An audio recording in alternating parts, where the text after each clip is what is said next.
Hello ನಮಸ್ಕಾರ. ನೀವು ನೋಡ್ತಾ ಇದ್ದೀರಾ ಏಷ್ಯಾನೆಟ್ ಸುವರ್ಣ ನ್ಯೂಸ್ನ ಟ್ರೆಂಡಿಂಗ್ ಎಟ್ 10. ನಾನು ರಕ್ಷತ್ ಶೆಟ್ಟಿ.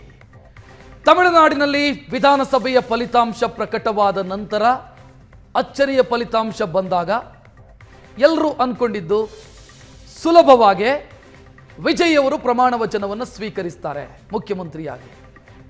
ಆದರೆ ದಿನಗಳು ಉರುಳಿದ್ರೂ ಕೂಡ ಇಲ್ಲಿಯವರೆಗೂ ಕೂಡ ವಿಜಯ್ ಅವರಿಗೆ ಪ್ರಮಾಣ ವಚನ ಸ್ವೀಕರಿಸೋದಕ್ಕೆ ಸಾಧ್ಯ ಆಗಲಿಲ್ಲ. ಅದಕ್ಕೆ ಕಾನೂನು ಮತ್ತು ತಾಂತ್ರಿಕ ವಿಚಾರಗಳನ್ನು ಮುಂದಿಡಲಾಗ್ತಾ ಇದೆ. ಎರಡೆರಡು ಬಾರಿ ರಾಜ್ಯಪಾಲರನ್ನ ಭೇಟಿಯಾದರು, ಪ್ರಮಾಣ ವಚನ ಬೋಧಿಸಿ ಕಾರ್ಯಕ್ರಮ ನಿಗದಿ ಮಾಡಿ ಅಂತ ಮನವಿ ಮಾಡಿಕೊಂಡ್ರು. ಆದರೆ ರಾಜ್ಯಪಾಲರು ಕನ್ವಿನ್ಸ್ ಆಗಿಲ್ಲ. ಇವತ್ತು ಅಲ್ಲಿ ಸಣ್ಣ ಪುಟ್ಟ ಪಕ್ಷಗಳು ಸಭೆಯನ್ನು ಮಾಡ್ತಾ ಇದ್ದಾವೆ. ವಿಸಿಕೆ, ಸಿಪಿಐ ಮತ್ತು ಸಿಪಿಎಂ ಈ ಪಕ್ಷಗಳು ಸಭೆಯನ್ನ ಮಾಡಿ ನಿರ್ಧಾರವನ್ನು ತೆಗೆದುಕೊಳ್ಳೋದಕ್ಕಿದ್ದಾವೆ. ಬೆಂಬಲದ ನಿರ್ಧಾರವನ್ನು ತೆಗೆದುಕೊಂಡ್ರೆ ಸಮಸ್ಯೆ ಸಾಲ್ವ್ ಆಗುತ್ತೆ. ಬೆಂಬಲದ ನಿರ್ಧಾರವನ್ನು ತೆಗೆದುಕೊಳ್ಳದೆ ಇದ್ದರೆ ಮುಂದೇನು ಅನ್ನುವಂಥ ಪ್ರಶ್ನೆ ರೈಸ್ ಆಗುತ್ತೆ. ತಮಿಳುನಾಡಿನಲ್ಲಿ ಜನಾದೇಶ ಗೆದ್ದಿರುವಂಥ ಜನನಾಯಕನಿಗೆ 108 ಸವಾಲುಗಳು. ಬಹುಮತ ಸಾಬೀತು ಮಾಡೋದೇ ಸದ್ಯ ಸಮಸ್ಯೆಯಾಗಿ ಕಾಡ್ತಾ ಇದೆ. ರಾಜ್ಯಪಾಲರು ಪ್ರಮಾಣ ವಚನ ಬೋಧಿಸೋದಕ್ಕೆ ಕಾರಣಗಳನ್ನು ಕೊಡ್ತಾ ಇದ್ದಾರೆ. ಅವರು ಕೊಡ್ತಾ ಇರುವಂತ ಕಾರಣ ನನ್ನನ್ನ ಕನ್ವಿನ್ಸ್ ಮಾಡೋದಕ್ಕಾಗಿಲ್ಲ ವಿಜಯ್ ಅವರಿಗೆ. 107 ಅಥವಾ 108 ವಿಜಯ್ ಎರಡು ಕಡೆ ಸ್ಪರ್ಧೆ ಮಾಡಿರೋದ್ರಿಂದ 107 ಪ್ಲಸ್ 5 ಕಾಂಗ್ರೆಸ್ನ 5 112. ಬಹುಮತಕ್ಕೆ ಬೇಕಿರುವಂತ ಸಂಖ್ಯೆ 117. ಕಾರಣ ಒಂದು ಕ್ಷೇತ್ರ ತೆರವಾಗತ್ತೆ ಅನ್ನೋ ಕಾರಣಕ್ಕಾಗಿ 117 ಮತ್ತೆ 5 MLAಗಳ ಬೆಂಬಲದ ಅಗತ್ಯ ಇದೆ. ಈ 5 ಶಾಸಕರು ಯಾರು ಅನ್ನೋದನ್ನ ವಿಜಯ್ ರಾಜ್ಯಪಾಲರಿಗೆ ಕನ್ವಿನ್ಸ್ ಮಾಡಬೇಕು. ಕನ್ವಿನ್ಸ್ ಮಾಡೋದು ಅಂತಂದ್ರೆ ಬಾಯಿ ಮಾತಲ್ಲ. ಆ ಪಕ್ಷಗಳು ಇವರಿಗೆ ಕೊಟ್ಟಿರುವಂತ ಬೆಂಬಲದ ಪತ್ರದೊಂದಿಗೆ ಕನ್ವಿನ್ಸ್ ಮಾಡಬೇಕು. ಬಟ್ ಅದನ್ನು ಕೊಡೋದಕ್ಕೆ ಇಲ್ಲಿ ತನಕ ಸಾಧ್ಯ ಆಗಿಲ್ಲ ವಿಜಯ್ ಅವರಿಗೆ. ಇಲ್ಲಿ ಎರಡು ರೀತಿಯ ಅಭಿಪ್ರಾಯಗಳು ಈಗ ಚರ್ಚೆಯಾಗ್ತಾ ಇರೋದು. ರಾಜ್ಯಪಾಲರು ಮಾಡಿರುವಂತ ಕ್ರಮ ಸರಿ ಇದೆ ಅನ್ನುವಂಥ ಅಭಿಪ್ರಾಯ ಒಂದು ಕಡೆಯಾದ್ರೆ, ಇಲ್ಲ ರಾಜ್ಯಪಾಲರು ಪ್ರಮಾಣ ವಚನ ಬೋಧಿಸಬೇಕು, ಯಾವುದು ಅತಿ ದೊಡ್ಡ ಪಕ್ಷ ಇದೆ ವಿಧಾನಸಭೆಯಲ್ಲಿ ಅವರಿಗೆ ಬಹುಮತ ಸಾಬೀತು ಮಾಡೋದು ಅದು ಫ್ಲೋರ್ ಆಫ್ ದ ಹೌಸ್. ವಿಧಾನಸಭೆಯೊಳಗೆ ಅವರು ಬಹುಮತವನ್ನು ಸಾಬೀತು ಮಾಡಬೇಕು, ಅದಕ್ಕೆ ಅವರಿಗೆ ಸಮಯ ಇದೆ ಅನ್ನೋದು ಮತ್ತೊಂದು ರೀತಿಯ ಅಭಿಪ್ರಾಯ. ನಂಬರ್ಸ್ ನೋಡ್ತಾ ಇದ್ದೀರಿ. ಟಿವಿಕೆ 107, ಕಾಂಗ್ರೆಸ್ 5. ಸದ್ಯಕ್ಕೆ ಟಿವಿಕೆಗೆ ಸಿಕ್ಕಿರೋದು ಕಾಂಗ್ರೆಸ್ನ ಬೆಂಬಲ ಮಾತ್ರ ಅಧಿಕೃತವಾಗಿ 112. ವಿಸಿಕೆ ವಿಡುದರೈ ಚಿರುತೆಗಳ್ ಕಚ್ಚಿ ಎನ್ನುವಂಥ ಪಕ್ಷ 2 seat, CPI 2 seat, CPM 2 seat, Muslim ಲೀಗ್ನ 2 ಸೀಟು ಇದೆ. ಅವರು ಇಲ್ಲಿ ತನಕ ಯಾವುದೇ ನಿರ್ಧಾರವನ್ನು ತೆಗೆದುಕೊಂಡಿಲ್ಲ. ಇಲ್ಲಿ ವಿಸಿಕೆ, ಸಿಪಿಐ ಮತ್ತು ಸಿಪಿಎಂ ಇವತ್ತು ಮೀಟಿಂಗ್ ಮಾಡ್ತಾರೆ. ವಿಜಯ್ ಅವರನ್ನ ಬೆಂಬಲಿಸಬೇಕೋ ಬೇಡವೋ ಅನ್ನೋದು ಅಲ್ಲಿ ತೀರ್ಮಾನ ಆಗುತ್ತೆ.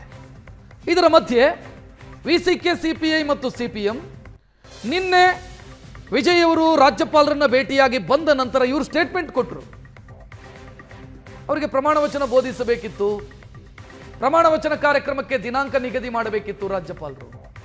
ಬಟ್ ನಾವು ಬೆಂಬಲ ಕೊಡ್ತೀವಿ ಅಂತ ಹೇಳಲೇ ಇಲ್ಲ ಅವರು. ಸೊ ಸಮಸ್ಯೆಯ ಮೂಲ ಇರೋದು ಇಲ್ಲಿ. ಇದರ ಮಧ್ಯೆ ಇನ್ನೊಂದು ಲೆಕ್ಕಾಚಾರಗಳು ನಡೀತಾ ಇದೆ. ಅದು ಎಷ್ಟರ ಮಟ್ಟಿಗೆ ಕಾರ್ಯಸಾಧು ಅಂತ ಗೊತ್ತಿಲ್ಲ. ಅಣ್ಣಾ ಡಿಎಂಕೆ ಮತ್ತು ಡಿಎಂಕೆ ಒಂದಾಗತ್ತೆ ಅನ್ನೋ ಚರ್ಚೆಗಳೆಲ್ಲ ಸಾಗ್ತಾ ಇದೆ. ಡಿಎಂಕೆಯ 59 MLAಗಳು, ಅಣ್ಣಾ ಡಿಎಂಕೆಯ 47 MLAಗಳು, ಇವರು ಒಂದಾಗ್ತಾರೇನೋ ಅನ್ನೋ ಚರ್ಚೆಗಳು ನಡೀತಾ ಇದೆ. ಇದರ ಮಧ್ಯೆ ರಾಜ್ಯಪಾಲರ ಆಯ್ಕೆಗಳು ಏನೆಲ್ಲ ಅನ್ನೋದರ ಬಗ್ಗೆ ಒಂದಿಷ್ಟು ಪ್ರಶ್ನೆಗಳು, ಸಾಧ್ಯತೆಯ ಬಗ್ಗೆ. ಅತಿ ದೊಡ್ಡ ಮೈತ್ರಿಕೂಟಕ್ಕೆ ರಾಜ್ಯಪಾಲರು ಆಹ್ವಾನವನ್ನು ನೀಡುತ್ತಾರೆ ಅನ್ನೋದು. ಅತಿ ದೊಡ್ಡ ಮೈತ್ರಿಕೂಟ ಸದ್ಯಕ್ಕೆ ಯಾವುದು? ಸದ್ಯಕ್ಕೆ ಟಿವಿಕೆ ಮತ್ತು ಕಾಂಗ್ರೆಸ್ನ ಮೈತ್ರಿಕೂಟ. ಸೊ ಅವರು ಬಹುಮತವನ್ನು ಸಾಬೀತು ಮಾಡೋದಕ್ಕೆ ಅವಕಾಶವನ್ನ ರಾಜ್ಯಪಾಲರು ಮಾಡಿಕೊಡಬಹುದು. ಪ್ರಶ್ನೆ ಇರೋದಿಷ್ಟೇ, 107 ಪ್ಲಸ್ 5 ಇದೆ, ಉಳಿದ 5 ಯಾವುದು ಅಂತ ರಾಜ್ಯಪಾಲರು ಕೇಳ್ತಾ ಇರುವಂತ ಪ್ರಶ್ನೆ. ನನ್ನನ್ನು ಕನ್ವಿನ್ಸ್ ಮಾಡೋದಕ್ಕೆ ವಿಜಯ್ ಅವರಿಗೆ ಸಾಧ್ಯ ಆಗಿಲ್ಲ ಅನ್ನೋದು ಅವರು ಆಂಗ್ಲ ಮಾಧ್ಯಮಗಳಿಗೆ ಫೋನ್ ಮುಖಾಂತರ ಕೊಟ್ಟಿರುವಂಥ ಅಭಿಪ್ರಾಯ. ಕೆಲವೊಂದು ಚಾನೆಲ್ಗಳಿಗೆ ಅವರು ಮಾತನಾಡಿದ್ದಾರೆ, ಅಲ್ಲಿನ ರಾಜ್ಯಪಾಲರು ಅರ್ಲೇಕರ್ ಅವರು ಮಾತನಾಡಿದ್ದಾರೆ, ಫೋನ್ ಮುಖಾಂತರ ಬೇರೆ ಬೇರೆ ಚಾನೆಲ್ಗಳ ಜೊತೆಗೆ ಮಾತನಾಡಿದ್ದಾರೆ. ಮಾತನಾಡುವಾಗ ಅವರು ಹೇಳ್ತಾರೆ, ನನ್ನನ್ನು ಕನ್ವಿನ್ಸ್ ಮಾಡೋದಕ್ಕಾಗಿಲ್ಲ. ಒಂದು, ಎರಡನೆಯದ್ದು ಯಾರು ಬೆಂಬಲ ಕೊಡ್ತಾರೆ ಅನ್ನುವಂಥ ಸ್ಪಷ್ಟತೆ ಇಲ್ಲ, ಊಹಾಪೋಹದ ಮೇಲೆ ನಾನು ಪ್ರಮಾಣ ವಚನ ಬೋಧಿಸೋದಕ್ಕಾಗಲ್ಲ. ಎರಡನೆಯದ್ದು. ಮೂರನೆಯದ್ದು, ನಾನು ಅವಕಾಶ ಕೊಟ್ಟರೆ ಕುದುರೆ ವ್ಯಾಪಾರಕ್ಕೆ ಅವಕಾಶವನ್ನು ಮಾಡಿಕೊಟ್ಟಂತಾಗತ್ತೆ, ಅದಕ್ಕೆ ನಾನು ಅವಕಾಶವನ್ನು ಕೊಡೋದಿಲ್ಲ. ಸೊ ಇದೆಲ್ಲವೂ ಕೂಡ ರಾಜ್ಯಪಾಲರು ಫೋನ್ ಮುಖಾಂತರ ಆಂಗ್ಲ ಮಾಧ್ಯಮಗಳಿಗೆ ಕೊಟ್ಟಿರುವಂಥ ಪ್ರತಿಕ್ರಿಯೆ. ಇದು ಅವರ ಅಧಿಕೃತ ಪ್ರತಿಕ್ರಿಯೆ ಆಗಿರೋದ್ರಿಂದ ನಾನು ಅದನ್ನು ತೆಗೆದುಕೊಳ್ತಾ ಇದ್ದೀನಿ. ಸೊ 5 MLAಗಳು ಯಾರು? ವಿಜಯ್ ಅವರನ್ನು ಬೆಂಬಲಿಸುವಂಥ 5 MLAಗಳು ಯಾರು? ಪತ್ರ ಕೊಟ್ಟ ಕೂಡಲೇ ಈ ಸಮಸ್ಯೆ ಬಗೆಹರಿಯುತ್ತಾ? ಈ ಸಮಸ್ಯೆ ಸೃಷ್ಟಿಯಾಗೋದಕ್ಕೆ ರಾಜ್ಯಪಾಲರ ಕಾರಣ ಆದ್ರ? ಇದೆಲ್ಲದರ ಬಗ್ಗೆ ಮಾತನಾಡೋಣ.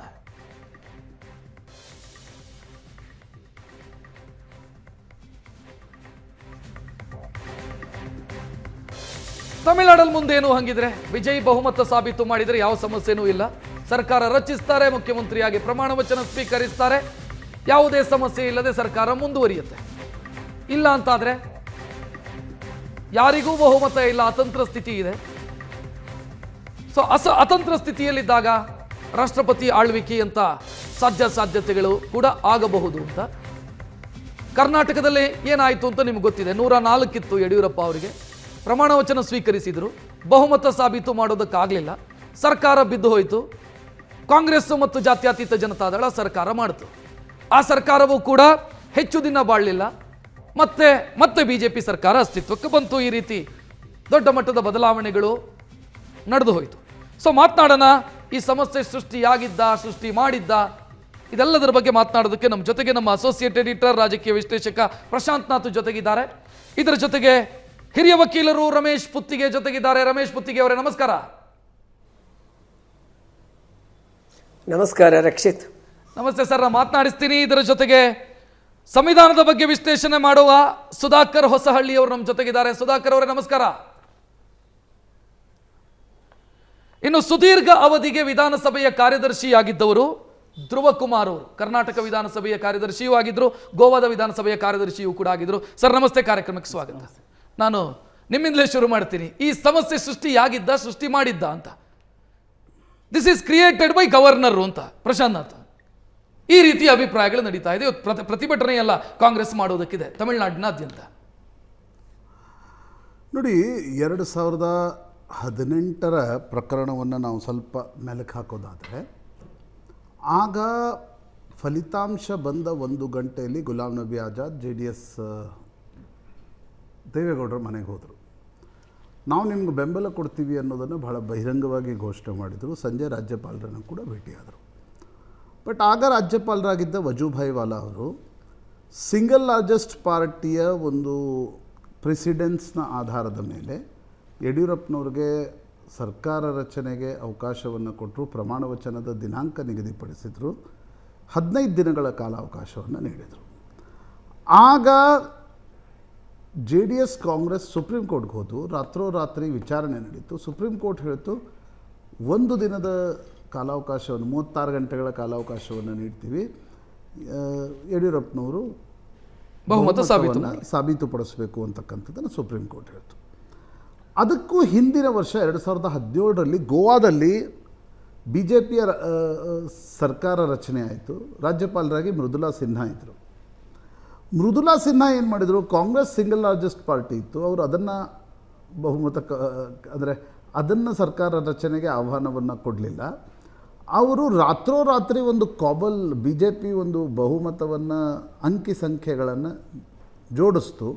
ನಿತಿನ್ ಗಡ್ಕರಿ ಬಂದು ಗೋಮಾಂತಕ್ ಪಾರ್ಟಿಯನ್ನು ಮಾತಾಡಿಸಿ ಅಂಕಿ ಸಂಖ್ಯೆಗಳನ್ನು ಜೋಡಿಸ್ತು. ಪೋಸ್ಟ್ಪೋಲ್ ಅಲೈನ್ಸ್ಗೆ ಪ್ರಾಧಾನ್ಯತೆಯನ್ನು ಕೊಟ್ಟು ಸರ್ಕಾರ ರಚನೆಗೆ ಕರೆದ್ರು. ಆಗ ಗೋವಾದ ಕಾಂಗ್ರೆಸ್ ನಾಯಕರು ಸುಪ್ರೀಂ ಕೋರ್ಟ್ ಮೊರೆ ಹೋದಾಗ ಸುಪ್ರೀಂ ಕೋರ್ಟ್ ಹೇಳ್ತು, 1 ದಿನದಲ್ಲಿ ನೀವು ಬಹುಮತವನ್ನು ಸಿದ್ಧಪಡಿಸಬೇಕು. ಮನೋಹರ್ ಪರಿಕ್ಕರ್ ಆಗ ಬಹುಮತವನ್ನು ಸಿದ್ಧ ಮಾಡಿ ತೋರಿಸಿದರು. ಈ 2 ಇನ್ಸಿಡೆಂಟ್ಗಳ ಜೊತೆಗೆ ಬೊಮ್ಮಾಯಿ ಜಜ್ಮೆಂಟನ್ನು ಕೂಡ ನೋಡಬೇಕಾಗುತ್ತೆ. ಬೊಮ್ಮಾಯಿ ಜಜ್ಮೆಂಟ್ನಲ್ಲಿ ಏನಿದೆ, ಯಾವುದೇ ಕಾರಣಕ್ಕೂ ಕೂಡ ರಾಜಭವನ ತಲೆ ಎಣಿಕೆ ಮಾಡಬಾರ್ದು. ಬಹುಮತದ ಪರೀಕ್ಷೆ ಏನಿದೆ ಅದು ಫ್ಲೋರ್ ಆಫ್ ದ ಹೌಸ್ ಆಗಬೇಕು. ಬಟ್ ಅದರ ವ್ಯಾಖ್ಯಾನವನ್ನು ಹೇಗೆ ಮಾಡ್ತೀರಿ ಅನ್ನೋದು ಬಹಳ ಮುಖ್ಯ. ಬಹುಮತದ ಪರೀಕ್ಷೆ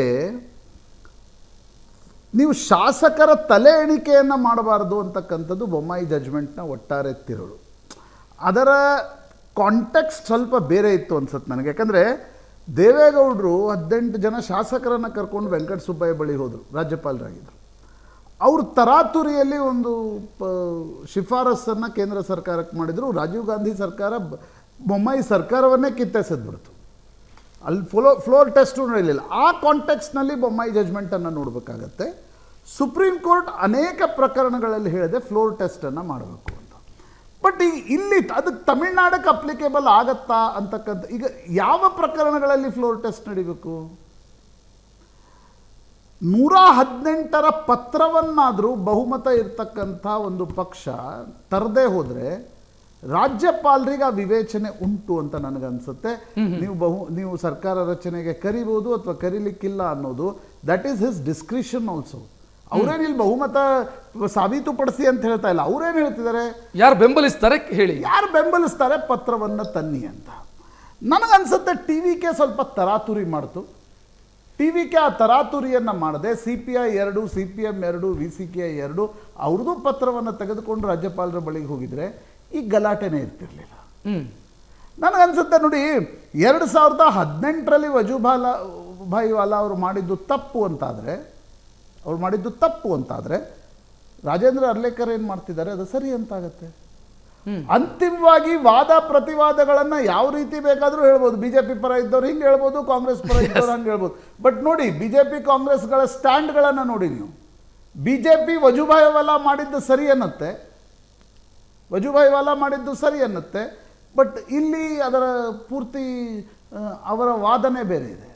ಕಾಂಗ್ರೆಸ್ ವಜೂಭಾಯಿ ವಾಲಾ ಮಾಡಿದ್ದು ತಪ್ಪು ಅನ್ನತ್ತೆ, ಬಟ್ ರಾಜೇಂದ್ರ ಅರ್ಲೇಕರ್ ಅದನ್ನೇ ಮಾಡಬೇಕು ಅನ್ನತ್ತೆ. ರಾಜಕೀಯ ಪಕ್ಷಗಳ ವಾದ ಪ್ರತಿವಾದವನ್ನು ಇಟ್ಕೊಂಡಿಲ್ಲ. ಇದು ಗ್ರೇ ಏರಿಯಾ ಇದ್ದೇ ಇರುತ್ತೆ. ಸಂವಿಧಾನಾತ್ಮಕವಾಗಿ ಅಂತಿಮವಾಗಿ ಇವೆಲ್ಲ ಸುಪ್ರೀಂ ಕೋರ್ಟ್ಗೆ ಮ್ಯಾಟರ್ ಹೋದಾಗಲೇ ಹಂಗೇನಾ ಅಂತಕ್ಕಂಥ. But every incident is different. ನಾನು ಪುತ್ತಿಗೆಯವರನ್ನು ಆ್ಯಡ್ ಮಾಡ್ತೀನಿ ಇದಕ್ಕೆ. ಸರ್, ಬಹುಶಃ ಕ್ರಿಯೇಟೆಡ್ ಬೈ ಗವರ್ನರ್ ಇದು ಅಂತ ಆರೋಪ. ಇದು ಕ್ರೈಸಿಸ್ಸೇ ಅಲ್ಲ, ಕ್ರಿಯೇಟೆಡ್ ಬೈ ಗವರ್ನರ್ ಅಂತ. ಸಮಸ್ಯೆನೇ ಇರಲಿಲ್ಲ. ಬಹುಮತ ಸಾಬೀತು ಮಾಡಬೇಕಾಗಿರೋದು ವಿಧಾನಸಭೆಯಲ್ಲಿ. ಗವರ್ನರ್ ಪ್ರಮಾಣ ವಚನ ಬೋಧಿಸಬಹುದಿತ್ತು. ಯಾಕೆ ಇಷ್ಟೆಲ್ಲ ಹಂಗಾಮ ಮಾಡಬೇಕಿತ್ತು ಅಂತ? ಸರ್, ನಾನು ಪ್ರಶಾಂತ್ ಅವರು ಹೇಳಿದ್ದಕ್ಕೆ ಕಂಪ್ಲೀಟಾಗಿ ಒಪ್ಕೊತೇನೆ. ಅವ್ರು ಕರೆಕ್ಟಾಗಿ ಇಂಟರ್ಪ್ರಿಟೇಷನ್ ಕೊಟ್ಟಿದ್ದಾರೆ. ಇಲ್ಲಿ ಏನಾಗುತ್ತೆ ಅಂದರೆ, ಗವರ್ನರ್ ಈಸ್ ನಾಟ್ ಒಂದು ಹೆಡ್ ಡಿವಿಷನ್ ಕ್ಲಾರ್ಕ್ ಅಲ್ಲ. ಅವ್ರಿಗೆ ಕಾನ್ಸ್ಟಿಟ್ಯೂಷನಲ್ಲಿ ಒಂದು ಪವರ್ ಕೊಟ್ಟಿದ್ದಾರೆ. ನಿಮ್ಮ ಹತ್ರ ಯಾರಾದರೂ ಬಂದಾಗ ನೀವು ಡಿಸಿಷನ್ ತಗೊಂಡು ಮಾಡಿ ಅಂತ. ಅದು ಎಷ್ಟು ಮಾಡಬೇಕು, ಎಲ್ಲಿ ತನಕ ಅವ್ರು ಹೋಗಬೇಕು ಅನ್ನೋದು ಸುಪ್ರೀಂ ಕೋರ್ಟ್ ಜಡ್ಜ್ಮೆಂಟ್ಗಳಿದೆ. ಈಗ ಫಾರ್ ಎಕ್ಸಾಂಪಲ್ ಒಂದು ಕ್ರಿಮಿನಲ್ ಕೇಸ್ ತೊಗೊಳ್ಳೋಣ. ಒಬ್ಬರು ಬೇಲ್ ಪಿಟಿಷನ್ ಒಂದು ಹಾಕೊತಾರೆ ಮರ್ಡರ್ ಕೇಸ್ನಲ್ಲಿ. ಸುಪ್ರೀಂ ಕೋರ್ಟ್ನವರೇ ಕೆಲವುದರಲ್ಲಿ ಬೇಲ್ ಕೊಟ್ಟಿದ್ದಾರೆ, ಕೆಲವುದ್ರಲ್ಲಿ ಕೊಟ್ಟಿಲ್ಲ. ಹಾಗಾದರೆ ಪ್ರತಿ ಕೇಸ್ನಲ್ಲೂ ಮ್ಯಾಜಿಸ್ಟ್ರೇಟ್ ಆಗಲಿ ಡಿಸ್ಟ್ರಿಕ್ಟ್ ಜಡ್ಜ್ ಆಗಲಿ ಕೊಡಬೇಕು ಅಂತ ಹೇಳಲಿಕ್ಕಾಗೋದಿಲ್ಲ. That is interpretation is required. So ಲಾಯರ್ಗಳದ್ದು ಬರೋದೇ ಅಲ್ಲಿ ಇಂಟರ್ಪ್ರಿಟೇಷನ್. ಹೇಳಿದ್ದನ್ನೆಲ್ಲನೂ ಇವರು ಒಪ್ಕೊಳ್ಬೇಕಾದಿಲ್ಲ. ಯಾಕಂದ್ರೆ ಬೊಮ್ಮಾಯಿ ಕೇಸ್ನಲ್ಲಿ ಅವ್ರು ಪ್ರಶಾಂತ್ ಅವ್ರು ಕರೆಕ್ಟಾಗಿ ಹೇಳಿದ್ರು, ಬೊಮ್ಮಾಯಿ ಕೇಸ್ನ ಇಂಟರ್ಪ್ರಿಟೇಷನ್ನೇ ಬೇರೆ ಬರುತ್ತೆ. ಅಲ್ಲಿ ಏನಾಯಿತು, ಒಂದು ಸರ್ಕಾರ ಇತ್ತು, ಸರ್ಕಾರ ಇದ್ದಾಗ ಅವರು ವಾಪಸ್ ತೊಗೊಂಡ್ರು. ಅವರು ಅದನ್ನು ಅಸೆಂಬ್ಲಿನಲ್ಲಿ ಮಾಡಿ ಅಂದರು, ರಾಜ್ಭವನಲ್ಲಿ ಮಾಡಿಕೊಡ್ದು ಅಸೆಂಬ್ಲಿನಲ್ಲಿ ಮಾಡಿ ಅಂದರು. ಇಲ್ಲಿ ಏನಾಗುತ್ತೆ ಅಂದರೆ, ಸಪೋಸ್ ಈಗ ನಾಳೆ ವಿಜಯ್ ಅವ್ರನ್ನ ಕರೀತಾರೆ. ಅವ್ರು ಪ್ರಶಾಂತ್ ಅವ್ರು ಹೇಳಿದಾಗ ಕರೆಕ್ಟಾಗಿ ಹೇಳಿದ್ರು. ಅವರು 118 ತೊಗೊಂಡು ಹೋಗಿದ್ದರೆ ರಾಜ್ಯಪಾಲರಿಗೆ ಬೇರೆ ಆಪ್ಷನ್ನೇ ಇರ್ತಾ ಇರಲಿಲ್ಲ. 118 ಇದ್ದಾರಪ್ಪ, ನೀವು ಮಾಡಿ, ನಾಳೆ ನಾನು ಯಾವತ್ತು ಬೋಧಿಸ್ಬೇಕು ಅಂತ ಕೇಳ್ತಾಯಿದ್ರು. ಇಲ್ಲಿ ಏನಾಗಿದೆ, ನನಗಿನ್ನು ಮಿಕ್ಕಿದ್ದು ಬರತ್ತೆ, ಆ ಒಂಥರ ಎಕ್ಸ್ಪೆಕ್ಟೇಷನ್ ಬೇಡ. ಇವತ್ತು ನಿಮ್ಮನ್ನು ನೀವು ಕೊಡ್ತಾ ಇದ್ದೀರಾ, ನಿಮ್ಮನ್ನು ಕರಿಬೇಕು ಅಂದರೆ ಏನು ಅಂತ. ಬಟ್ ಇಷ್ಟೆಲ್ಲ ಆದ್ರೂ ಗವರ್ನರ್ದು ತಪ್ಪಿದೆ ಅಂತಲೂ ನಾನು ಹೇಳ್ತೇನೆ. ಯಾಕೆ ಅಂದರೆ, single largest party admittedly Vijay party ಇದೆ. ಅವ್ರಿಗೆ ಸುಪ್ರೀಂ ಕೋರ್ಟ್ನಲ್ಲಿ ಕೆಲವು ಕೇಸಸ್ನಲ್ಲಿ ಜಾಸ್ತಿ ದಿವಸ ಟೈಮ್ ಕೊಟ್ಟಿದ್ದಾರೆ, ಕೆಲವುದರಲ್ಲಿ ಕಮ್ಮಿ ಕೊಟ್ಟಿದ್ದಾರೆ. ಆ ರೀತಿ ಇಲ್ಲಿ ಇವರು ಮಾಡ್ಬೋದಾಗಿತ್ತು. ನಿಮ್ಗೆ 15 ದಿವಸ ಎಲ್ಲ ಕೊಡೋಕ್ಕಾಗಲ್ಲ, 5 ದಿವಸ ಕೊಡ್ತೇನೆ ಅಂತ ಹೇಳಿ ಮಾಡ್ಬೋದಾಗಿತ್ತು. ಯಾಕೆಂದ್ರೆ ಬೇರೆ ನಾನು ಇಲ್ಲಿ ಒಂದು ವಿಚಾರವನ್ನು ತಮ್ಮಿಂದ ಕೇಳ್ತೀನಿ. ಗುತ್ತಿಗೆ ಸರ್, ನನಗೆ ಒಟ್ಟಾರೆ ಇಡೀ ಪ್ರಕರಣ ನೋಡಿದಾಗ ಅನ್ಸಿದ್ದು, ಹೇಳಿ ಸರ್, ರಾಷ್ಟ್ರೀಯ ಮಾಧ್ಯಮಗಳಿಗೆ ಇಂಟರ್ವ್ಯೂ ಕೊಡ್ಲಿಕ್ಕೆ ಟೈಮ್ ಇರ್ತಕ್ಕಂಥ ರಾಜ್ಯಪಾಲರಿಗೆ ಒಂದು ಸಲ MK ಸ್ಟಾಲಿನನ್ನು, ಒಂದು ಸಲ ಪಳನಿಸ್ವಾಮಿನ ರಾಜಭವನಕ್ಕೆ ಕರೆಸಿ ನಿಮಗೇನಾದರೂ ಸರ್ಕಾರ ರಚನೆಯಲ್ಲಿ ಏನಾದರೂ ಉಂಟಾ, ಅವರು ಇಲ್ಲ ಅಂತ MK ಸ್ಟಾಲಿನ್ ಹೇಳಿಬಿಟ್ಟಿದ್ರೆ ನೀವು ವಿಜಯನ ಕರೀಲಿಕ್ಕೆ ಅಭ್ಯಂತರನೇ ಇರ್ತಿರಲಿಲ್ಲ ನನಗನ್ನಿಸುವ ಪ್ರಕಾರ. ರಾಜಭವನ ಪ್ರೊಆಕ್ಟಿವ್ಲಿ ಮೀಡಿಯಾಗೆ ಇಂಟರ್ವ್ಯೂ ಕೊಡೋದಾದರೆ ಪ್ರೊಆಕ್ಟಿವ್ಲಿ ರಾಜಕೀಯ ಪಕ್ಷಗಳ ನಾಯಕರನ್ನು ಕೂಡ ಕರೆದು ಮಾತಾಡಿಸ್ಬೋದಿತ್ತೇನೋ. ಸರ್, ಇಲ್ಲಿ ಪವರ್ ಬೇಕಾದಿದ್ದು ಸ್ಟ್ಯಾಲಿನ್ ಅವ್ರಿಗ ಅಥವಾ ಗವರ್ನರ್ಗ? ಸರ್, ಸ್ಟ್ಯಾಲಿನ್ ಕೇಳಬೇಕು ನಮಗೆ ಪವರ್ ಕೊಡಿ ಅಂತ. ಅಲ್ಲ ಸರ್, ನಾನು ಹೇಳೋದು ಸರ್ಕಾರ ರಚನೆ ಕೇಳ್ಕೊಡೋದಲ್ಲ. ರಾಜ್ಯಪಾಲರ ಉದ್ದೇಶ ಸರ್ಕಾರ ರಚನೆ ಆಗಿರ್ಬೇಕಲ್ವಾ ಅಂತ. ಗವರ್ನರ್ ಕರೆದ್ರೆ ಗವರ್ನರ್ನ ಯಾರನ್ನಾರು ಒಬ್ರನ್ನ ಕರೀಲಿಕ್ಕೆ ಹೋದ್ರೆ ಗವರ್ನರ್ ಯಾಕೆ ಕರೆದ್ರು, ಇವ್ರಿಗೇನು ಇಂಟ್ರೆಸ್ಟು, ಅವರೇ ಕೇಳ್ಕೊಂಡ್ ಬರ್ದೇ ಇದ್ದಾಗ ಇವ್ರೇ ಕರೆದ್ರು ಅಂತ ಬರ್ತಾ ಇತ್ತು. ಸರ್, ಒಂದು ಪ್ರಶ್ನೆ ಬರುತ್ತೆ ಇಲ್ಲಿ. ಬಹುಮತ ಈಗ 107 + 5 112 ನನ್ನ ಬಳಿ ಇದೆ. ನನಗೆ ಕಮ್ಮಿ ಉಳಿದಿರೋದು ಅಥವಾ ನನಗೆ 5 MLAಗಳ ಬೆಂಬಲದ ಅಗತ್ಯ ಮಾತ್ರ ಇದೆ. ರಾಜ್ಯಪಾಲರು ಹೇಳ್ತಾರೆ ಊಹಾಪೋಹದ ಮೇಲೆ ಕೊಡೋದಕ್ಕೆ ಬರಲ್ಲ, ಪ್ರಮಾಣ ವಚನ ಬೋಧಿಸೋದಕ್ಕೆ ಬರಲ್ಲ. ಸರ್ಕಾರ ಉಳಿಯುತ್ತಾ ಬೀಳುತ್ತಾ ಅನ್ನೋದು ರಾಜ್ಯಪಾಲರಿಗೆ ಯಾಕೆ ಊಹಾಪೋಹ ಆಗಬೇಕು? ಸರ್ಕಾರದ ಬಹುಮತ ಸಾಬೀತು ಮಾಡೋದು ನನ್ನ ಹೆಡ್ಡೇಕು, ನನ್ನ ಹೆಡ್ಡೇಕು, ನಾನು ಅದನ್ನು ಮಾಡ್ತೀನಿ. ಅಲ್ಲ, ಅವರು ಹೇಳ್ತಾ ಇರೋದೇನು ಅಂದರೆ ಹಾರ್ಸ್ ಟ್ರೇಡಿಂಗ್ ನಾನು ಬಿಡೋದಿಲ್ಲ. ಯಾಕೆಂದ್ರೆ ಅವರು ಒಂದ್ಸರಿ ಕೊಟ್ಟ ಮೇಲೆ ವಿಜಯ್ ಒಬ್ಬರು ಚೀಫ್ ಮಿನಿಸ್ಟರ್ ಅಂತ ಆಗೋಗ್ತಾರೆ. ನಾಳೆ ಸಪೋಸ್ 1 ಡೇನಲ್ಲೇ ಬಿದ್ದೋಗುತ್ತೆ ಗೌರ್ಮೆಂಟು. ಅದು ಬೇಡ ಅಂತ ಅವ್ರು ಹೇಳ್ತಾ ಇರೋದು. ಸೊ ನೀವು ಬರೀ ನಾನೇನು ಕೌಂಟ್ ಮಾಡೋದಿಲ್ಲ, ನೀವು ನಂಬರ್ ತೊಗೊಂಬನ್ನಿ, ಇಷ್ಟು ಜನ ಇದ್ದಾರೆ ಅಂಥೇಳಿ. ನಾನು ಯಾರ್ದು ಹೆಡ್ ಕೌಂಟ್ ಮಾಡೋದಿಲ್ಲ, ಏನೂ ಮಾಡೋದಿಲ್ಲ. ನಿಮ್ಮ ಹತ್ರ ನೀವೇ ಒಪ್ಕೊತಾ ಇದ್ದೀರಿ. ನಿಮ್ಮ ಹತ್ರ 118 ಇಲ್ಲ ಅಂತ ಹೇಳಿದ್ದೀರಾ. 118 ಇಲ್ಲೇ ಇದ್ದಮೇಲೆ ನಾನು ಯಾಕೆ ನಿಮ್ಮನ್ನು ಕರಿಬೇಕು? ಇಲ್ಲಿ ಕಾನ್ಸ್ಟಿಟ್ಯೂಷನಲ್ ಪ್ರೊವಿಷನ್ ನಾನು ಅರ್ಥ ಮಾಡ್ಕೊಂಡಿದ್ದು ಪುತ್ತಿಗೆ ಸರ್, ನಾನು ಅರ್ಥ ಮಾಡ್ಕೊಂಡಿದ್ದು 112, 13 ನಂಬರ್ ಇರ್ತಕ್ಕಂಥ ವಿಜಯರನ್ನ ರಾಜ್ಯಪಾಲರು ಕರೆದ್ರೆ ಯಾರ್ದು ಅಭ್ಯಂತರ ಇರಲ್ಲ. ಆದರೆ ಕರಿಲೇಬೇಕು ಅನ್ನೋದು ಎಲ್ಲೂ ಸಂವಿಧಾನದಲ್ಲಿ ಇಲ್ಲ, ಅಥವಾ ಸುಪ್ರೀಂ ಕೋರ್ಟ್ನ ಜಜ್ಮೆಂಟ್ ಅಂಶ ಇದೆ. You are 100% right. ಇಲ್ಲ ಅದರಲ್ಲಿ ಯು ಆರ್ ರೈಟ್. ಅವರೇನು ಹೇಳ್ತಾರೆ, ಒಂದು ಗೌರ್ಮೆಂಟ್ನ ವಜಾ ಮಾಡಿದಾಗ ಅದು ಅಸೆಂಬ್ಲಿನಲ್ಲಿ ಆಗಬೇಕು ಅಂತ. ಇಲ್ಲಿ ಗೌರ್ಮೆಂಟ್ ವಜಾ ಆಗಿಲ್ಲ. ಇಲ್ಲಿ ಗೌರ್ಮೆಂಟ್ ಫಾರ್ಮೇಷನ್. ನಾನು ಧ್ರುವ ಕುಮಾರ್ ಅವರನ್ನ ಕೂಡ ಇದಕ್ಕೆ ಆಡ್ ಮಾಡ್ತೀನಿ. ಸರ್, ತಾವು ಏನು ಹೇಳ್ತೀರಿ? ಇಡೀ ಬೆಳವಣಿಗೆಯನ್ನು ಗಮನಿಸ್ತಾ ಇದ್ದೀನಿ. ಹೇಳಿ ಸರ್. ರಮೇಶ್ ಸರ್ ಬರ್ತೀನಿ. ಧ್ರುವ ಅವರು, ಮೊದಲನೇದಾಗಿ ಪ್ರಶಾಂತ್ ನಾಥ್ ಅವರು ಏನು ಫಸ್ಟ್ ಹೇಳಿದ್ರು ಅದಕ್ಕೆ ನಾನು ಪೂರ್ಣ ಬೆಂಬಲ ವ್ಯಕ್ತಪಡಿಸ್ತೀನಿ. ಇನ್ನೊಂದು ವಿಷಯ ಹೇಳಿದ್ರು ಅವರು, ಅವ್ರನ್ನ ಕರಿಬೇಕಾಯಿತು, ಯಾರು ಸ್ಟಾಲಿನ್ ಕರಿಬೇಕಾಯಿತು, ಪಳನಿಸ್ವಾಮಿ ಕರಿಬೇಕು. No, it is not the duty of the governor. ಯಾವುದೇ ಒಂದು ಸಿಂಗಲ್ ಲಾರ್ಜೆಸ್ಟ್ ಪಾರ್ಟಿ ಬಂದಾಗ naturally they will go and approach the governor ಹತ್ರ ಹೋದಾಗ ನನಗಿಷ್ಟು ಜನ 117 ಜನ ಇದ್ದಾರೆ, ಈಗ ಒಂದು ಬಿಟ್ಬಿಡಿ, ಅದು 2 ಇದರಲ್ಲಿ ಒಂದು ಕಾನ್ಸ್ಟಿಟ್ಯೂನ್ಸಿ ರಿಸೈನ್ ಮಾಡಬೇಕಾಗುತ್ತೆ, ನನಗೆ ಸಪೋರ್ಟ್ ಇದೆ ಅಂತ ಅವರು ತೋರಿಸ್ಬೇಕಾದ್ರೆ ಅವರ ಪತ್ರಗಳು ಬೇಕು. ಖುದ್ದಾಗಿ ಹೋಗಬೇಕು ಅಂತೇನಿಲ್ಲ, ತಲೆ ಎಣಿಸ್ಬೇಕು ಅವಶ್ಯಕತೆಯೂ ಇಲ್ಲ. ಅಟ್ಲೀಸ್ಟ್ ಲೆಜಿಸ್ಲೇಚರ್ ಪಾರ್ಟಿ ಅಂತ ಇರುತ್ತೆ, ಕಮ್ಯುನಿಸ್ಟ್ ಪಾರ್ಟಿ ಲೆಜಿಸ್ಲೇಚರ್ ಪಾರ್ಟಿ ಇರುತ್ತೆ, ಅಲ್ಲೊಬ್ಬರು ನಾಯಕರು ಇರ್ತಾರೆ, ನಮ್ಮವ್ರಿಗೆ ಪಾರ್ಟಿ ಇದಕ್ಕೆ ಬೆಂಬಲ ವ್ಯಕ್ತಪಡಿಸ್ತೀವಿ ಅಂತೇಳಿ ಪತ್ರಗಳನ್ನ ತೋರಿಸಿ ಆವಾಗ ಅವ್ರಿಗೆ ಮನದಟ್ಟಾದರೆ ಅವರು ನ್ಯಾಚುರಲಿ ಅವ್ರಿಗೆ ಪರ್ಮಿಷನ್ ಕೊಡ್ತಾರೆ, ಇದು ಸಾಬೀತು ಮಾಡಿ ಅಂತ ಹೇಳ್ತಾರೆ. ಇಲ್ಲಿ in the absence of letter ಇದು ಸಪೋರ್ಟ್ ಮಾಡ್ತಿದ್ದಾರಲ್ಲ ಇದಕ್ಕೆ, ಇದು ಅಂಥದ್ದು ಅದಕ್ಕೇನು ಹೇಳ್ತೀವಿ, ಚುನಾವಣೆ ಪೂರ್ವದ ಮೈತ್ರಿ ಇದ್ದರೆ ನೇರವಾಗಿ ಅವ್ರು ಕೊಡ್ತಾಯಿದ್ರು. ಇದು ಚುನಾವಣೆ ಪೂರ್ಣ ಮೈತ್ರಿ ಅಲ್ಲ, ಚುನಾವಣೆ ಆದ ನಂತರ ಇವರು ಮೈತ್ರಿ ಮಾಡಲಿಕ್ಕೆ ಹೋಗಿದ್ದಾರೆ ಅಂದರೆ ಅದು ನ್ಯಾಚುರಲಿ ಆಮಿಷ ಇರ್ಬೋದು, ಮಂತ್ರಿಗಳ ಮಾಡ್ಕೊಳ್ಬೋದು ಇರೋದು, ಬೇರೆ ಬೇರೆ ಇದರ ರೀತಿ ವ್ಯಾಖ್ಯಾನ ಆಗುತ್ತೆ. ಆ ದೃಷ್ಟಿಯಿಂದ ಏನು ರಾಜ್ಯಪಾಲರು ತೊಗೊಂಡಿದ್ದಾರೆ ಅವರ ಸ್ಟ್ಯಾಂಡು 100% ಕರೆಕ್ಟ್. ಆ್ಯಂಡ್ ಇವರು ವಿಫಲ ಆದರೆ ಇನ್ನೊಬ್ಬರು ಕರೀತಾರೆ, ಅದಕ್ಕೂ ಅವಕಾಶ ಇದೆ. ಅವರು ಬಂದು ಅವರು ಸಾಬೀತು ಮಾಡಿ ಅಂತ ಹೇಳಿದಾಗ ಅವರು ಪತ್ರ ಕೊಡಬೇಕಾಗುತ್ತೆ. ಅವರು ಕೊಟ್ಟಿಲ್ಲ ಅಂದರೆ then he is forced to see ಮಾಡಿ ಚುನಾವಣೆ ವಿಫಲವಾಗ್ತಾರೋ ವಿಫಲವಾಗಲ್ವೋ ಆ ನಂತರದ್ದು. ಬಟ್ ನೀವು ಪ್ರೊಸೀಜರ್ಗೆ ಅನುವು ಮಾಡಿ ಕೊಡ್ತಿಲ್ಲ ಅಂತಂದ್ರೆ ಇದ್ರಲ್ಲಿ ಅನುಮಾನ ಬರ್ತಿದೆ. ಪ್ರಮಾಣ ವಚನನೇ ಬೋಧಿಸ್ತಾ ಇಲ್ಲ. ನಾನು ಬಹುಮತ ಸಾಬೀತು ಮಾಡಬೇಕಾಗಿರೋದು ಫ್ಲೋರ್ ಆಫ್ ದ ಹೌಸ್, ನನ್ನ ತಲೆನೋವು. ಬಹುಮತ ಸಾಬೀತು ಮಾಡ್ತೀನ ಇಲ್ವೋ, ಸರ್ಕಾರ ಉಳಿಸ್ಕೊಳ್ಳೋದು ನನ್ನ ತಲೆನೋವು. Floor of the house test ಮಾಡಿ, that is a different thing. When you approach the governor prima facie ನಿಮ್ಮ ಹತ್ರ 117 ಜನ ಇದ್ದಾರಾ ಅನ್ನೋದು ಅವ್ರಿಗೆ ಮನದಟ್ಟಾಗಬೇಕು. ಆಗಿದ್ದ ಅಂದರೆ ಗೋ ಹೆಡ್, ಈ 3 ದಿನದಲ್ಲೋ 5 ದಿನದಲ್ಲೋ ಸಾಬೀತು ಮಾಡಿ ಅಂತ ಅವ್ರು ಹೇಳ್ತಾರೆ. In the absence of that ಅವ್ರು ವ್ಯಾಕ್ಯೂಮ್ ಇದ್ದಾಗೆ ಸಾಧ್ಯವೇ ಇಲ್ಲ. ಊಹಾಪೋಹ, ಈ ಫ್ಲೋಟು ಅದೆಲ್ಲ ಬಂದ್ಬಿಡುತ್ತೆ. ಸೊ ಆ ದೃಷ್ಟಿಯಿಂದ ರಾಜ್ಯಪಾಲರು ಏನು ಸ್ಟ್ಯಾಂಡ್ ತಗೊಂಡಿದ್ದಾರೆ ಇವರಿಗೆ ಅವಕಾಶ. ಸೊ ತಾವು ಹೇಳ್ತಾ ಇರೋದು ವಿಜಯ್ ಎಡವಿದ್ದಿಲ್ಲಿ ಅಂತಂದ್ರೆ Yes. ಅಫಿಷಿಯಲ್ ಲೆಟರ್ ಇರಬೇಕಿತ್ತು, ಸಿಪಿಐ ಸಿಪಿಎಂ ಮತ್ತು ವಿಸಿಕೆ ಅಫಿಷಿಯಲ್ ಲೆಟರ್ ಇರಬೇಕಿತ್ತು. ಕಮ್ಯುನಿಸ್ಟ್ ಲೆಜಿಸ್ಲೇಚರ್ ಪಾರ್ಟಿ ಅಂತ ಇರ್ತಾರೆ, ನಾಯಕರು ಇರ್ತಾರೆ, ಅವರು ಇಂಥವ್ರು ನಾವು ಸಪೋರ್ಟ್ ಮಾಡ್ತಾ ಇದ್ದು ಕೊಡಬೇಕಾದ್ರೆ ಆವಾಗ ಕನ್ವಿನ್ಸ್ ಆಗುತ್ತೆ, ಕೂಡಲೇ ಅವ್ರಿಗೆ ಅವಕಾಶ ಕೊಡ್ತಾರೆ. ಅವರು ವಿಫಲ ಆದರೆ ಇನ್ನೊಬ್ಬರು ನೆಕ್ಸ್ಟ್ ಬರ್ತಾರೆ, ಅವ್ರಿಗೂ ಅವಕಾಶ. ಅವರು ವಿಫಲ ಆದರೆ ನೆಕ್ಸ್ಟ್ ನ್ಯಾಚುರಲಿ ಡಿಸಲ್ಯೂಷನ್ ಆಗುತ್ತೆ, ರಿಎಲೆಕ್ಷನ್ ಆಗೇ ಆಗಬೇಕಾಗುತ್ತೆ. This is the only alternative, ಬೇರೆ ಏನು ಮಾಡಲಿಕ್ಕೆ ಸಾಧ್ಯ ಇಲ್ಲ. ಸೊ 100% ಕರೆಕ್ಟ್ ಇಲ್ಲಿ ಗವರ್ನರ್ ತೆಗೆದುಕೊಂಡ ಸ್ಟೆಪ್ ಅಂತ ಹೇಳೋದು. ಗವರ್ನರ್ ತಗೊಂಡ ಸ್ಟೆಪ್ ಸರಿಯಾಗಿದೆ, ಅದು ಬಿಟ್ಟು ಬೇರೆ ಏನು ಮಾಡಲಿಕ್ಕೆ ಸಾಧ್ಯವಿಲ್ಲ ಸರ್. ಒಂದು ವೇಳೆ ನಾನು ಅವ್ರು ಯಾವುದೇ ರಾಜಕೀಯ ಪರವಾಗಿ ಮಾತಾಡ್ಲಿಕ್ಕೆ ಸಾಧ್ಯ ಇಲ್ಲ, ಅವರು ಪಾರ್ಟಿ ಪರವಾಗಿ. ಸರ್, ಈಗ ರಾಜ್ಯಪಾಲರು ಕಾನ್ಸ್ಟಿಟ್ಯೂಷನಲಿ ವಿದಿನ್ ಹಿಸ್ ಲಿಮಿಟ್ಸ್, ಅದರಲ್ಲೇನು ನನ್ನ ಪ್ರಶ್ನೆ ಇಲ್ಲ. ನಾನು ಹೀಗೆ ಒಂದು ಹೈಪೋಥೆಟಿಕಲ್ ಒಂದು ಪ್ರಶ್ನೆ ಕೇಳ್ತಿದ್ದೀನಿ. ಈ 5 ಶಾಸಕರು BJP-ಅವರಿದ್ದರೆ ಕೇಂದ್ರದಲ್ಲಿ BJP ಸರ್ಕಾರ ಇದ್ದಾಗ ರಾಜ್ಯಪಾಲರು ಕರೀತಾ ಇರಲಿಲ್ವಾ? ಇಲ್ಲ, ಅದು ಊಹೆ ಅಲ್ಲ ಸರ್. ಸರ್, ಅಂದ್ರೆ ಹೈಪೋಥೆಟಿಕಲ್ ಇದು ಬೇಡ ಸರ್ ನಮಗೆ. ವಾಸ್ತವಾಂಶ ಮುಖ್ಯ. ಈಗ ಗವರ್ನರ್ ಮಾಡಬೇಕಿದ್ದೇನೋ ನಿಮ್ಮ ಹತ್ರ ಸಾಬೀತು ಮಾಡಲಿಕ್ಕೆ 117 ಜನ ಇದ್ದಾರೆ, ನಾನು ಕನ್ವಿನ್ಸ್ ಮಾಡಿ. Correct sir. ಈಗ ವಜೂಭಾಯಿ ವಾಲಾ ಕರೆದಿದ್ರಲ್ಲ, ವಜೂಭಾಯಿ ವಾಲಾ 104 ಇದ್ದ BJP-ಯನ್ನ ಅಧಿಕಾರ ರಚನೆ ಮಾಡಿ ಬನ್ನಿ ಅಂತ ಕರೆದಿರ್ಲಿಲ್ವಾ? ಅದು ಡಿಸ್ಕ್ರಿಪ್ಷನ್ ಆಗಿತ್ತಲ್ಲ. Governor has failed in that case. It is utter failure on the part of the governor, the then governor. ಇಲ್ಲಿ ಇನ್ನೊಂದು ಹೇಳ್ತೀನಿ ಅಂತ ಬೊಮ್ಮಾಯಿ ವಿಚಾರ ಹೇಳಿದ್ರಿ ನೀವು. I was in charge of that branch, oath register was with me. ಒಬ್ಬ judge secretary ಆಗಿರ್ತಾರೆ, ಅವ್ರಿಗೆ ನಾಲೆಡ್ಜ್ ಇರಲ್ಲ, ನಮ್ಮಲ್ಲಿರೋರಿಗೆ ಸಪೋರ್ಟ್ ಮಾಡಲ್ಲ. Venkata Subbaiah was the governor.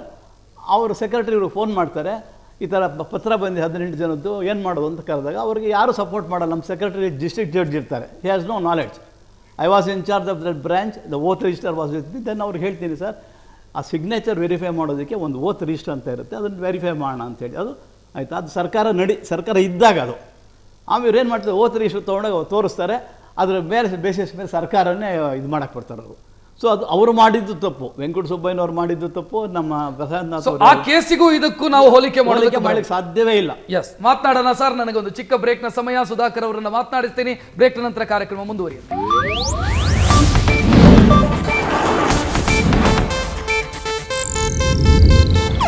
ಇದು ಏಷ್ಯಾನೆಟ್ ನ್ಯೂಸ್ ನೆಟ್ವರ್ಕ್ ಪ್ರಸ್ತುತಿ.